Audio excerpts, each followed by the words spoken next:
Alright, so Queer Quaker wanted me to interpret 1 Corinthians 11, verse 2 through 6. However, I think that this passage needs to be put into context, so I'm actually going to be interpreting from 1 Corinthians 11, 2 through 16.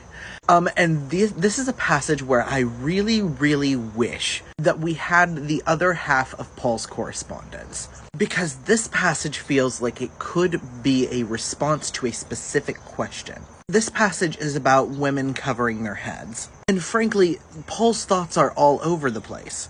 But here's what I think he is saying. Follow the cultural customs of the place you are in. And at the time, the cultural custom would have been for a woman to cover her head. Follow these cultural customs so people can't give you grief. But if a woman is prophesying, she has authority over her own head. Because at that point, she is the leader of the group. Paul's views on women in general seem very confused.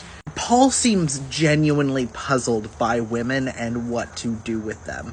In some verses, he says that, women should not speak in the church. But in other passages, he praises the work of female spiritual leaders, women who absolutely would be preaching in church.